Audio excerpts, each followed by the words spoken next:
searing heat scorched the ground. Day after day, week after week, the relentless sun burned from a cloudless sky across the great wild land where Simba and all other African animals lived. The dry season was turning to drought, bringing exhaustion and sometimes death. Waterholes, rivers, and lakes were drying up.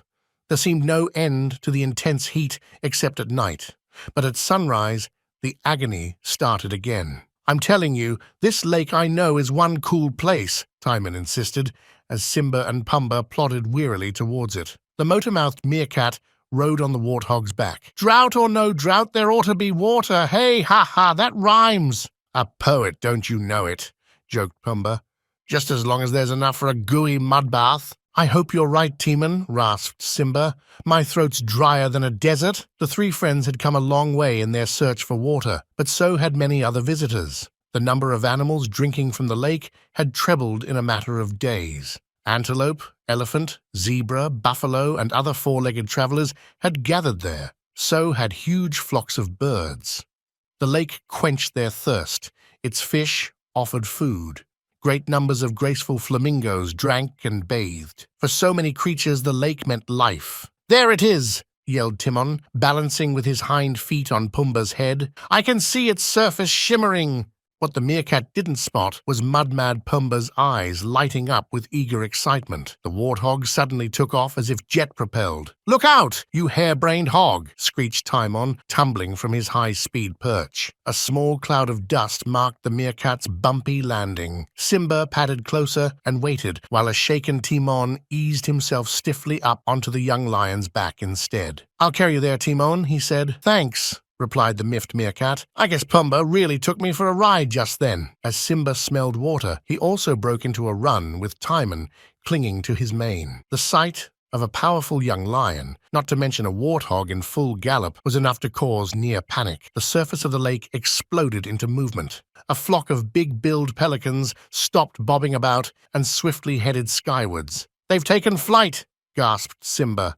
"You mean taken fright," said the meerkat. Wings beat wildly. Pelicans looked up from their fishing, and water gushed from the elastic pouches beneath their beaks. A flock of startled flamingos suddenly rose into the sky like a living cloud. "Hey, they're sure in a flap," snorted Pumbaa as he made for the nearest mound of mud. "Mega marvelous," laughed Timon, as moments later, cool, refreshing water dripped from his mouth. "Never tasted better," agreed Simba, lapping thirstily at the lake's edge. And this good squealed Pumbaa, happy again. He rolled over and sent a sticky shower of it onto his friends, by mistake. Simba growled. Only when the three friends had washed, drank, or wallowed did they notice something about the lake that made them look twice. It was shallow even at the center, where a hippo waded without being submerged. Also, a broad ring of bare earth round the shoreline showed how much the lake had already shrunk. Then, slowly, the pelicans began to return. One, bolder than the others, landed near Timon and eyed him coldly. "Don't fret, pal," said the meerkat. "I'll just mix a lake shake cocktail or two. I reckon this water should be strictly rationed. If the level keeps dropping, the lake could dry out altogether before the rains come," replied the pelican. "You mean no mud?" asked Pumbaa in alarm. "Maybe even that will bake hard," the pelican went on. "Then we need to find more water," said Simba, careful not to startle the bird again. "For everyone." "So I do a rain dance or what?" snapped the meerkat. Soon more birds and animals slowly approached until a great gathering encircled Simba and the others. All were out for them. "There may be an answer," said the pelican. "Ask Tanglemane." A shocked silence followed, puzzling Simba and his two pals. "Who is that?"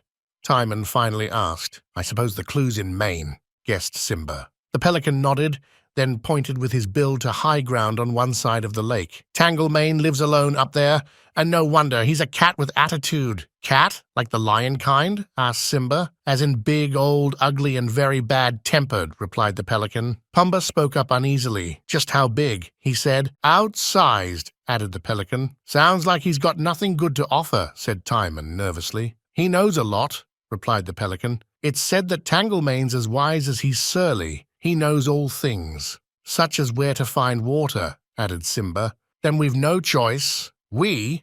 protested Timon. "If you're going calling, count me out." "I'm in, Simba," snorted Pumbaa. "Pals should stick together." "Okay, You win, agreed Timon reluctantly. But don't say I didn't warn you. It won't be smart to tangle with Meddlemane. You mean meddle with— Oh, never mind, grinned Simba, already turning and padding off towards the rising ground. We'll be back, Timon told the pelican and others. At least I hope we will. A narrow, well-worn path led the friends ever higher. At last they reached a small plateau in the hillside. The relentless sun beat down as they stopped to rest. Simba could smell lion. Then Timon found awesome proof. This was no ordinary beast. For once the meerkat's voice almost failed as he pointed to giant prints that dwarfed Simba's paws. Next moment, Tanglemane emerged from a nearby cave. The sun cast its mighty shadow over the three friends, and suddenly even Simba tasted fear. A booming roar made Simba, Pumbaa, and Timon start, jarring their senses. It was an awesome warning that they had invaded another's territory. For a moment, the three friends froze. Then Timon leapt lightly onto Pumbaa. "Let's motor!" cried the meerkat. "I don't think we're welcome here." An enormous lion with a bushy matted mane and angry amber eyes had emerged from a cave. This king of cats padded closer, dwarfing Simba. "It's Manglebrain!" gasped Pumbaa. "You mean Tanglemane!" shrieked a terrified Timon. "He looks even bigger and tetchier than the pelican said he would." "So what are we doing here?" gasped the warthog, ready to retreat. In fact, it had been Simba's idea. Timon had brought his two pals to a lake, only to discover it was fast drying up in a seemingly endless drought. Desperate creatures of all kinds needed its life-giving water, but time was running out for them. Then a pelican had spoken of an old, solitary lion living above the lake who knew all things. "Tanglemane may tell us how to find more water for everyone, remember?" Simba's steady voice calmed his companions. A savage snarl interrupted the young lion. What little patience Tanglemane had was wearing out. The intruders were ignoring his strong hint to leave. His threat was not working. Every sinew warned Simba of danger, but summoning his courage, he refused to back off. Tanglemane moved to a big flat rock above Simba. Next moment, a mighty paw lashed out. It was only the speed of youth that saved the younger lion. Simba twisted to avoid the blow. Tanglemane tried to strike again, but missed and slipped. This time, he rolled against solid rock, which struck the side of his mouth. Tanglemane felt a sudden pain then, although conscious, did not move. He seemed stunned. Simba saw his chance. "We seek only your help," he said. "Many lives may depend on your wisdom." Tanglemane looked surprised. Then, to the three friends' astonishment, the huge lion lifted his head and laughed loudly. "What's so funny?" asked Timon. "Maybe that guy's got something loose in the head." "Not anymore," replied Tanglemane. "It's gone." "What has?" asked Simba. The older lion looked down at a small, sharp object lying on the ground. "My toothache," he grinned. "It's been troubling me for longer than I can remember. And there's the reason why." Cautiously, Simba, Pumbaa, and Timon stepped closer to see the tooth lying beside the old lion. "That's what's made you so bad-tempered, huh?" said the meerkat. "Oh, my joints are getting stiff too, which means that finding food gets harder," said Tanglemane. "But that tooth, day and night, it's ached and ached. I've had no peace until now." Then he turned his mighty majesty head towards Simba. "I've you to thank," added Tanglemane. "Hakuna Matata, no worries," replied Simba. "Now maybe you can stop others from suffering." "Huh? My tusks don't hurt a bit, Simba," said Pumbaa, puzzled. "That's the tooth." "Who's talking teeth?" shouted Timon. "Sheesh! Using your bacon brain once in a while sure wouldn't hurt." Tanglemane listened quietly while Simba explained about the shrinking lake. Afterwards, the older lion rose slowly and smiled in a way that reminded Simba of his own father, Mufasa, in the distant past. "It is good to care for those about you, Simba," said Tanglemane. "I had almost forgotten." The great lion began to move towards the cave. He beckoned Simba, Pumbaa, and Timon to follow. Now they could see Tanglemane's huge frame was scarce of flesh and carried many scars. "Once I ruled a pride with strength and kindness," he began. As Tanglemane told his story, the old lion pictured his last great battle. Two marauding males had fought him for leadership of his pride. Until then, Tanglemane had defeated all comers. But age and a shortage of food in his territory had weakened him. He had wrestled the challengers bravely, but Tanglemane had been driven off. It was the law of the jungle, the survival of the strongest. Against two lions in their prime, Tanglemane had finally tasted defeat. He had wandered away and found the cave above the lake, but he had found something else too. Simba shivered. Within the cave was a welcome coolness from the sun. Timon and Pumbaa trailed Simba and Tanglemane deeper inside. At the back of the cave, a tunnel sloped steeply downwards. It was just big enough for Tanglemane to enter. He led Simba and the others along it, then stopped. "Every day it gets more difficult for me to come here," he said, panting hard. "But you can go on without me. See for yourselves." If Simba had any doubts, he said nothing. It was the motor-mouthed meerkat who spoke up. "It could be a trap, Simba," he whispered. "I'll take the chance," replied the young lion. "Besides, we've no choice." The meerkat shrugged his shoulders and sighed. "Okay, then lead on, Lionheart." Simba slowly continued along the ever-steeper, slippery tunnel. "I'll bring up the rear," said Timon uneasily. "Then if we have to retreat, I'm in the lead." "Why can't I think back to front like that?" frowned Pumbaa. "You usually do," teased Timon. Suddenly, Simba stopped dead. The warthog and meerkat bumped into him. Then they stared in wonder at a fast-flowing, underground river that ran before them. Simba tasted the water and smiled with satisfaction. "No wonder Tanglemane doesn't use the lake. There's enough water here to keep it permanently topped up," he said. "But we can't bring everyone from down there up here to drink," snorted Pumbaa. "Or take the river to the lake," protested Timon. "Says who?" replied Simba thoughtfully. "Let's talk to Tanglemane." The old lion had more answers than Simba needed to know. The river ran through the hillside above the lake. Tanglemane would choose the best spot for Simba's plan. "It's a crazy idea, maybe wild enough to work," laughed the old lion.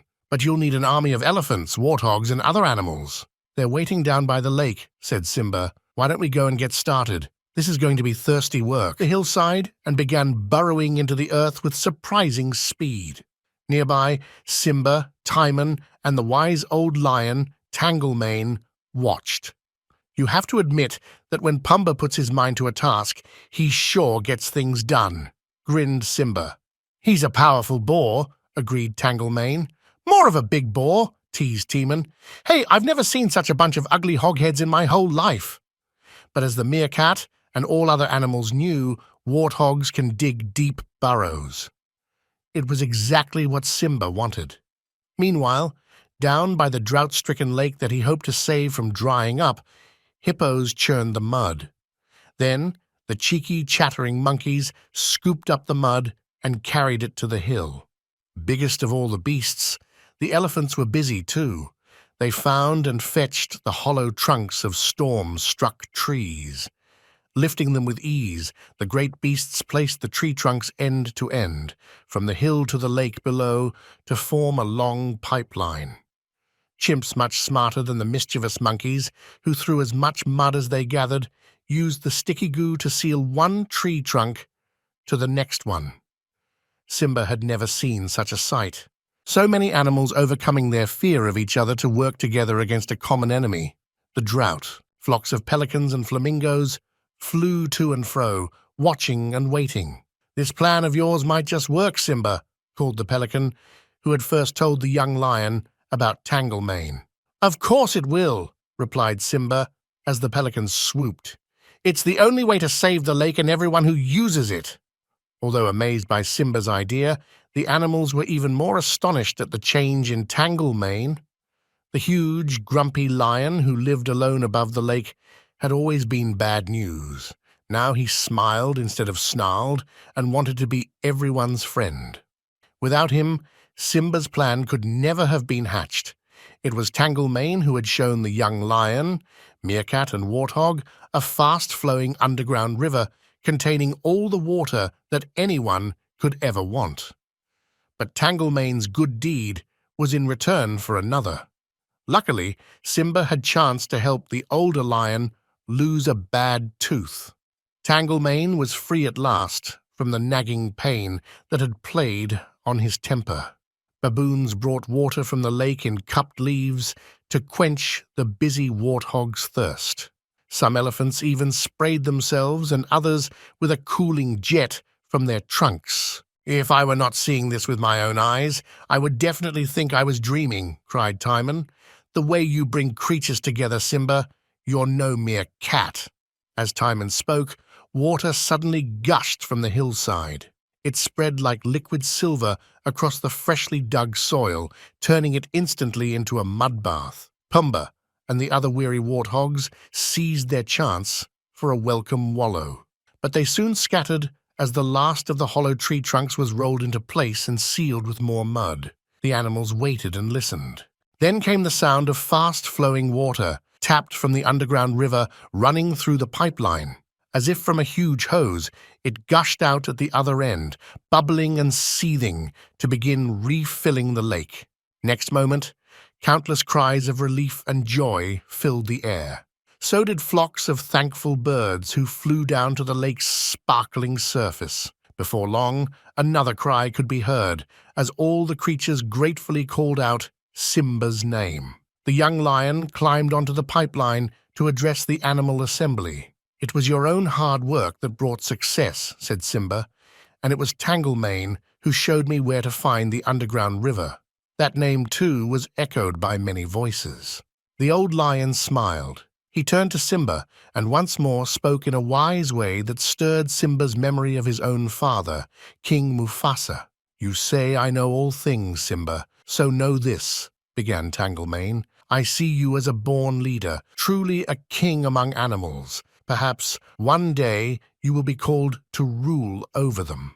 Simba was silent, but he remembered the Pride Lands and all he had left behind so long ago. No, surely Tanglemane was wrong. Then the old lion began to pad slowly and stiffly back up to his cave on the hill. "It is time for me to go," he said. "I am tired and must rest." "I really wish there was more we could do for that guy," sighed Timon, watching the old lion walk away. "Life's been tough on him." Simba agreed. When the three friends returned to the lake, it was full of teeming, happy life. Creatures of all kinds drank, fed, or bathed. Pumbaa joined the other warthogs and hippos to make the most of the rich, moist mud. Meanwhile, the pelicans showed Timon their fishing skills by snatching up catch after catch. To get a better view, the meerkat scrambled excitedly along a branch, which was hanging low over the lake. But, in a careless moment, he slipped and fell. Splash! Drinking nearby, Simba saw Timon hit the water. Alarmed, the lion was about to swim to the meerkat's rescue, but help was even closer to hand. Bobbing about the lake, Simba's pelican pal scooted towards Timon and scooped him up in his bill like an extra-large fish. "Thanks!" spluttered the soaked meerkat, hanging half out of the bird's big bill pouch. "Trust me to get too close to the water. I should have known there'd be a catch." Timon's lucky rescue gave Simba his second clever idea. He remembered a big, flat rock by Tanglemane's cave. It had a bowl-like center. First, Simba spoke to the pelicans. Then he climbed up to see Tanglemane again. Pumbaa and Timon followed, curious to learn what he was up to. "I've found a way to bring water to you too, Tanglemane," said Simba. Moments later, pelicans arrived from the lake. Their bill pouches were full of fresh water, which they emptied to fill up the bowl-shaped rock. "Perfect, Simba," laughed Tanglemane. "As good a plan as that pipeline." "Yes, it's water on the wing whenever you want it," grinned Pumbaa. "Those birds come in handy," added Timon. "You bet," smiled Simba, as the three friends left Tanglemane to drink and doze in peace. "No one can do things like a pelican."